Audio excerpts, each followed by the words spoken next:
Good morning সবাইকে। আজকে Saturday. আজকে মেয়ের এখন স্কুল ছুটি পড়ে গেছে, মানে এক্সাম শেষ হয়ে গেছে, তো এখনও ঘুমিয়েই যাচ্ছে। 8:30 বেজে গেছে। আমি ডাকিনি, কারণ একদিন আমার কাছে আবদার করেছিল যে একটুখানি লেট করে উঠবো মাম্মা, আমার যতক্ষণ ইচ্ছা আমি ঘুমাবো। আমি বললাম ঠিক আছে চলো, তাই একদিন তো একটু আবদার মানাই যায়। তো সেই জন্য ও ঘুমাচ্ছে, আমি আর ওকে ডাকিনি। আমি এদিকে টুকটাক করে আমার কাজ করে নিচ্ছি। এখানে আমি আমার চা বসিয়ে দিয়েছি, একটুখানি চা খাবো।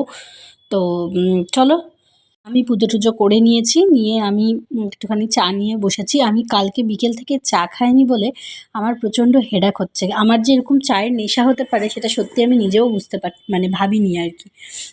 দেখো, মায়ের কাছে গেছিলাম, তোমরা জানোই তো, চা খাইনি মায়ের কাছে, আর বাবা ছিল না বলে।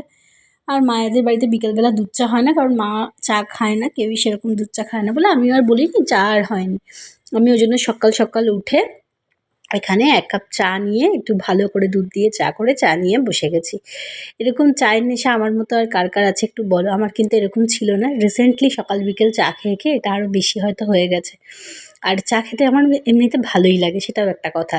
তবে চা খেলে সেটা লিকারের থেকে বেশি দুধ চা খেতেই বেশি ভাল লাগে। আমার প্রচণ্ড, মানে ভাবতেই পারছি না যে এরকম এত নেশা হয়েছে নিজেরই, নিজেই ভাবছি। আবার তারপর ভাবছি ঠিক আছে চলো, সারাদিনে অনেক টুকিটাকির কাজ আছে, কিন্তু মেয়েকে আজকে ঘুম থেকে ডাকিনি বলে সকালবেলা কিছু টিডিওগুলো এডিট করব ভেবে রেখেছি। আর নিজেরও কিছু কাজ আছে, সেগুলো করব, ঘরের কাজকর্ম করব। দিয়ে দেখা যাক কীভাবে সারাদিনটা কাটাই। আর সত্যি কথা বলতে এত টায়ার্ড লাগে এক সময়, মনে হয় যে আর মেয়ের পড়াশোনা নেই, এখন কিছু কাজ নেই, যেন মনে হচ্ছে একটা কাজ পুরো অফ, কিরকম একটা ব্ল্যাঙ্ক ব্ল্যাঙ্ক লাগছে। যাই হোক চল, দিনটা শুরু করি, কাজকর্ম করি, বকবক করে লাভ নেই। দেখো এখন বেজে গেছে কিন্তু 10টা 10। ম্যাডাম এই সবে ঘুম থেকে উঠে ফ্রেশ হয়ে বসেছে, আর আমিও উঠতেই তাড়াতাড়ি করে বেডশিট ফেডশিট চেঞ্জ করে দিয়েছি।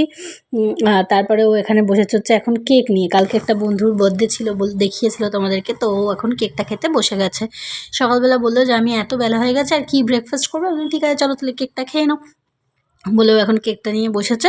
ও এখন কেক খাচ্ছে, আর ওই যে তোমাদেরকে বলছে গুড মর্নিং। দেখো বন্ধুরা, এখন আমি কি খাচ্ছি, এখন আমি খাচ্ছি একটা সুন্দর কেক। মেয়ে আমার পুরো ব্লগ মাস্টার যাকে বলে। কিন্তু আমি ওর ভয়েসটা অফ করে দিলাম, কারণ সামনেই রাস্তার উপরে বাড়ি হওয়ায় প্রচণ্ড গাড়ির আওয়াজ আসছে। তারপরে দেখো এখানে বসে বসে বই দেখে দেখে পড়া হচ্ছে, লেখা হচ্ছে, এইসব হচ্ছে। আমি বললাম যে নিজের মতো করে সময় কাটাও, আমাকে বিরক্ত করবে না, আমার কিচ্ছু রান্না হয়নি। বললো ছেড়ে দাও, তোমাকে আর রান্না করতে হবে না। আজকে পুরো সত্যিই সারা সকালটা ওর সাথে হুজ্জুতি করতে করতেই কেটে গেল। যতক্ষণ ঘুমোচ্ছিল ততক্ষণ একটুখানি আমার মানে অনলাইনে কিছু কাজ ছিল, সেগুলো ছেড়ে নিলাম, নিয়ে ব্যাস। তারপরে দেখো ও এখানে সবজির খোলা টোলা নিয়ে কাটাকুটি করতে বসে গেছে, কারণ ওরও এখন রান্নাবান্না পড়ে গেছে। সেই জন্য আমি বললাম কী করছো একটু দেখি বলে একটুখানি ধরে টপ করে চটকে দিলাম। মেয়ে বাড়িতে থাকার এইটাই একটা সুখ, যখন ইচ্ছা যায় তখনই ওকে আমি এভাবে চটকে বিরক্ত করি। ও রেগে যায়, কিন্তু আমি আরও বেশি করি।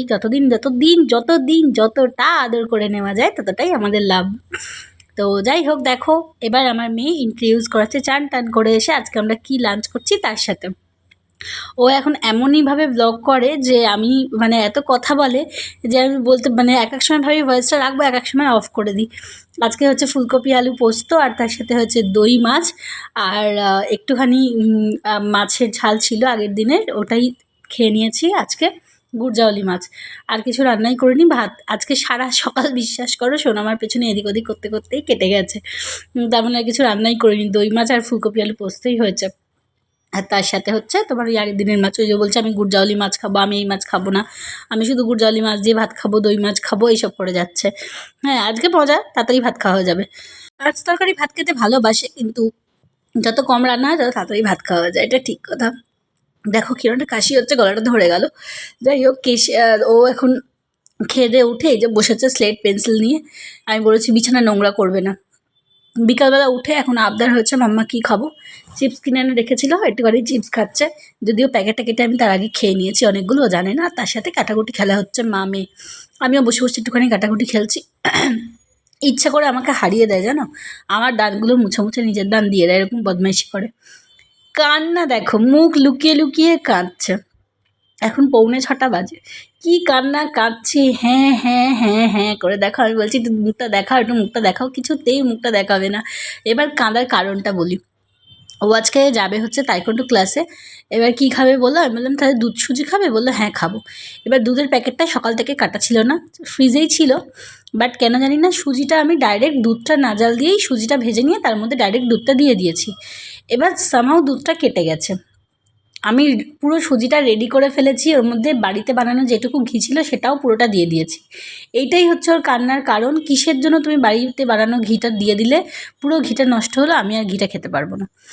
আমি অনেক বুঝিয়ে ঠুঝিয়ে, যাই হোক, এখন ওটসের চিল্লা করে দিলাম উইথ চিজ। ও একটুখানি ওটসের চিল্লা খেতে ভালোই বাসে, আর তো ওটসটা খেলে একটু পেটটা অনেকক্ষণ বেশ ভরাও থাকবে, সেই জন্য আমি একটুখানি ওটস ডিম দিয়ে একটা চিল্লা বানিয়ে দিলাম, তার সাথে একটুখানি চিজ দিয়ে একটু র্যাপ করে দিলাম। ও এটা খেতে ভালোবাসে বলে ওর জন্য ওটাই বানিয়ে দিলাম। আর তাড়াতাড়ি চলো, রেডি হয়ে গেছি। তো চলো চলে এলাম ক্লাসে। আর দেখো এসে অনেক দিন পর ক্লাস করছে, ওরও বেশ মজা লাগছে, আমারও খুব ভালো লাগে এই মাঠে বসে থাকতে সন্ধ্যের বেলাটা, এত সুন্দর হাওয়া দেয়। এ দেখো বাড়িতে ঢুকেই ধপ্পা ধপ্পা হচ্ছে বাবার সাথে। পেছনে কে গো? বাবাই ওখান থেকে বলছে পেছনে কে রে, আমার পেছনে কে রে, আর ওখান থেকে ধপ্পা ধপ্পা করছে, কে গো আমাকে একটু ছাড়ো গো, আমাকে কে ধরেছে গো, এসব করছো। এই দেখো বাবা আর মেয়ে সারাক্ষণ এইসব যুদ্ধ চলতেই থাকে। হ্যাঁ মানে কি বলবো, যত আবদার, যত কিছু ভালোবাসা, যত প্রশ্রয় বলা যেতে পারে, মেয়েরা মনে হয় সবচেয়ে বেশি প্রশ্রয় ওখানেই পায়। আজকে ডিনারে ছিল আমাদের ফ্রাইড ম্যাগি, আজকে নো রুটি নো ভাত নাথিং। আজকে মেয়েরও বায়না ছিল, মেয়ের বাবাও বললো অনেক দিন ফ্রাইড ম্যাগি খায়নি, তো সেজন্য ডিম দিয়ে ফ্রাইড ম্যাগি করে দিয়েছিলাম, ওটা মশলা ছাড়া, অল্প একটু মশলা দেওয়া, আর আমাদেরটা একটু মশলা দেওয়া। এদিকে কালকে চিকেন টিকেন সব ধুয়ে রেডি করে দিয়েছি। আজকের মতো রাত্রিরের কাজ শেষ। ওকে বকেছি বলে ও নিজে নিজে খাচ্ছে, এত টাইম নিয়ে কেন খাও, মুখে খাবার নিয়ে বসেছো, বকেছি বলে ওই দেখো কাঁদতে কাঁদতে খাচ্ছে। আমি বলছি সে তুমি যতক্ষণ ইচ্ছা ধরে খাও, কিন্তু নিজে নিজে খেতে হবে। চলো আমি আর মাম্মা দেখবো হচ্ছে মুভি হীরক রাজার দেশ। এখন মুভি টাইম, এখন মুভি দেখার একটা বায়না হচ্ছে। ঠিক আছে চলো, হীরক রাজার দেশে দেখবে ও। দই ধরে মারো টান, রাজা হবে খান খান। দুষ্টু রাজা ছিল বলে। টাটা, গুড নাইট সবাইকে। গুড নাইট সবাইকে।